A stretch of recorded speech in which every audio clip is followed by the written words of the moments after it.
শেখের কাছে যে আমার ছেলে ঘুম থেকে উঠতে চায় না। আসো বাবা এখানে বসো। আমার ছেলে ঘুম থেকে উঠতে চায় না। শোনেন, আমার ছেলে ঘুম থেকে উঠতে চায় না, তো আমি কি করব? তো শেখ বলতেছেন মাকে যে চেষ্টা করবেন, আপনি উঠবে না কেন, বারবার চেষ্টা করবেন, তারপরেও তো উঠে না। যে পানি দিবেন, বলছে আমি হালকা পানিও দিই। হালকা পানি না, আপনি বেশি করে পানি ঢেলে দিবেন, তাহলে আপনার ছেলে উঠবে, ঘুম থেকে উঠবে। তো বলছে এত পানি ঢালা যায়, মানে পানি ঢেললে তো ওতে সে বেড ভিজে গেল, বিছানা ভিজে গেল, এটা হয় না। তো বললেন যে তাহলে আপনার বাড়িতে ঘরে, যে ঘরে ঘুমায় সে ঘরে কি এসি আছে? তো বলছে হ্যাঁ এসি আছে। তো ঘুমাচ্ছে আপনার ছেলে, তো এসিটা চলতে চলতে, যেহেতু ইলেকট্রিসিটির ব্যাপার, হঠাৎ করে ওই এসিতে আগুন ধরে গেল। আগুন ধরে আগুনটা চারিদিকে স্প্রেড হয়ে গেল, ছড়িয়ে গেল। তখন আপনি কি করবেন?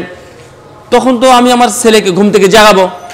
আহা, জাগাবেন কিভাবে? আপনার ছেলে তো ঘুম, গভীর ঘুম, নাওম আমিক, অনেক গভীর ঘুম, ওটা জাগানো যাবে না। তো যে না না, যদি জাগাতে না পারি তাহলে আমি তাদের উপর পানি ঢেলে দেব, অথবা তাদেরকে আমি জোরপূর্বক বাহিরে নিয়ে চলে যাব।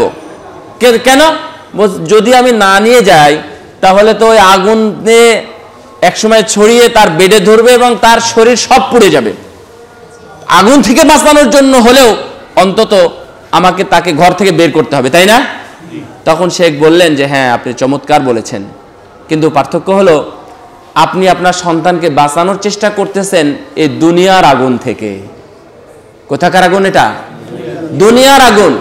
কিন্তু আখিরাতের আগুন থেকে বাঁচানোর জন্য কিছু করবেন না।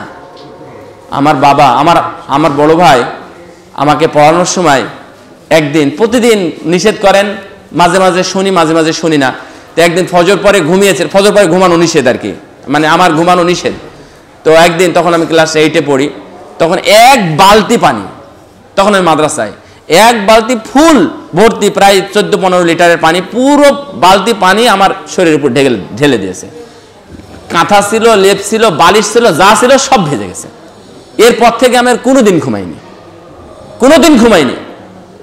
আপনিও যদি চেষ্টা করেন, আপনার সন্তান অবশ্যই ঘুম থেকে জাগবে, অবশ্যই জাগবে। আমার বাবা কোনোদিন আমাদেরকে ছেড়ে মসজিদে যান না। আপনি যান কেন? মসজিদে যাবেন না আপনি সন্তান ছাড়া, দেখবেন এমনিতে উঠবে, বিরক্ত হবে। আর পৃথিবীর কোনো মানুষ নেই যে ঘুম থেকে জাগালে, এমন কেউ বিয়ের জন্য যদি ডাকা হয় যে তোর আজকে বিয়ে, ঘুম থেকে উঠ, তাও কিন্তু ঘুম থেকে ওঠার সময় কি হবে? বিরক্ত হবে না?